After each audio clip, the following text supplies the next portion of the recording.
Hello, and a very warm welcome to Your Story, Your Tune. I'm so glad you found your way here tonight. This is the place where we share the real stories sent in by our listeners and viewers.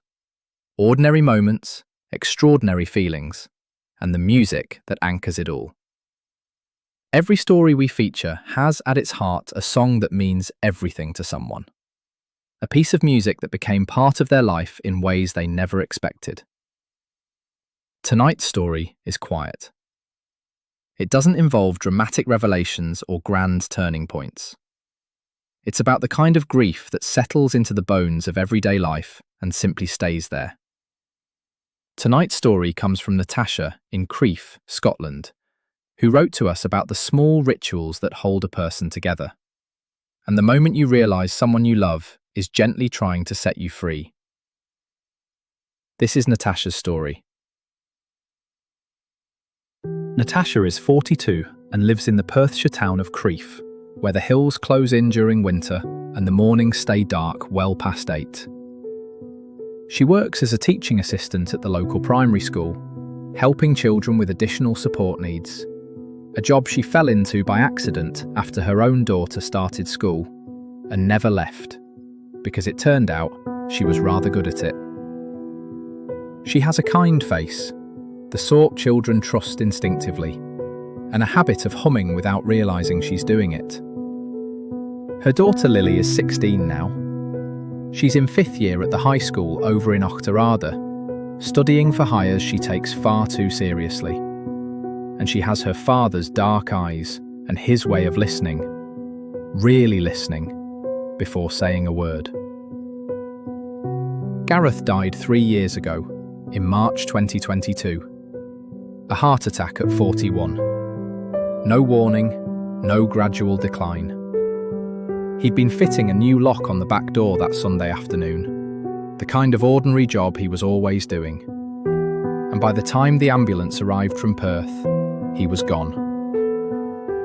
Natasha had been at the supermarket. She came back to find 2 paramedics in her kitchen and her neighbour Diane holding Lily on the front step. That detail, not being there, is something Natasha has never spoken about to anyone. Not to Morag, her colleague and closest friend at the school. Not to her mother in Dundee. Not to the counsellor she saw 6 times before stopping. It sits in her like a stone. These days, Natasha's life has a shape to it. She gets up at 6:15, she makes tea, she sets out 2 mugs on the worktop side by side, the way she always did when Gareth was alive. She doesn't do it deliberately anymore. It's muscle memory, the body doing what it knows. One mug, his mug, the blue one with the chip on the handle, sits there until she pours the untouched tea down the sink before leaving for work. She's never once thought of it as strange. It's just what she does. 3 years on, people have stopped asking how she is in that careful voice. The casseroles stopped arriving after 6 months. The sympathy cards are in a drawer in the spare room. The world, quite rightly, moved on.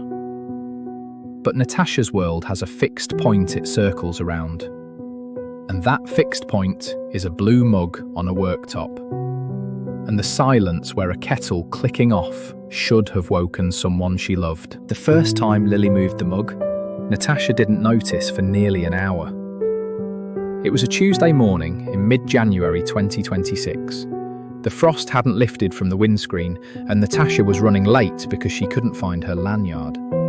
She'd made her tea, drunk it standing at the back door watching a robin on the fence. And it wasn't until she was pulling on her coat in the hall that she registered it. Only 1 mug on the worktop. Her mug. The blue one was gone. She found it back in the cupboard, tucked behind the travel mugs Lily uses for the school bus. She stood there, holding it for a long moment, then put it back on the worktop beside hers and drove to work. She didn't say anything to Lily that evening. She didn't know what to say. But the next morning, there were 2 mugs again. And by the time she came home from school, The blue one was back in the cupboard. This went on for a fortnight. Natasha would set 2 mugs out. Lily would put one back. Neither of them mentioned it. It became a strange, silent conversation that neither knew how to begin out loud. At school, Morag noticed something shifting in Natasha. Morag is the sort of friend who doesn't push. She lost her younger brother Callum to leukemia when he was 24, and she understands that grief isn't linear. She sits with Natasha in the staff room at break, shares her chocolate digestives, and only asks questions when they come naturally. It was Morag who said it. On a wet Thursday, when the children were all indoors and the noise was something awful. She looked at Natasha across the table and said, "You look like you're carrying something new, hen." And Natasha, who hadn't planned to say it, heard herself tell Morag about the mugs. About the way Lily puts the blue one back without a word. About how she can't decide if her daughter is trying to care for her or trying to tell her it's time. Morag was quiet for a moment. Then she said, "Maybe it's both. Maybe she doesn't know either." That night, Natasha heard Lily on the phone in her bedroom. Not the words, just the sound of her talking, low and thoughtful. 16 going on 30, that girl. And Natasha stood on the landing, thinking that Lily had been carrying her own grief quietly, competently, while Natasha was still arranging mugs for a man who would never drink the tea. It was Lily who played the song first. They were in the car on a Saturday morning, driving out towards Loch for no particular reason other than Natasha hadn't left Crieff in weeks, and Lily had said, simply, "Come on, we're going." Lily had the aux cable, as 16-year-olds do, and she put something on that Natasha didn't immediately recognise.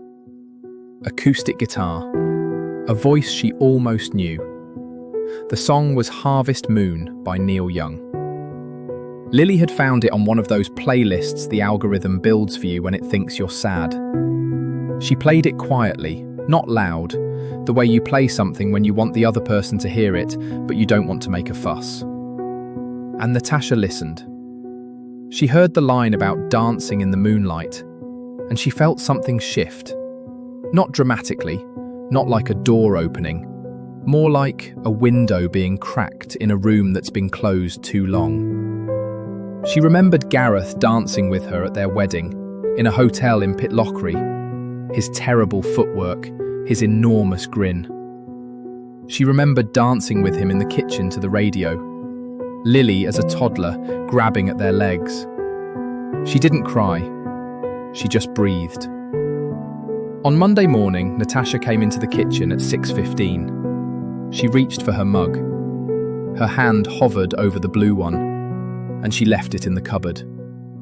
She stood for a moment, one mug on the worktop, and it felt like the loudest silence she'd ever known.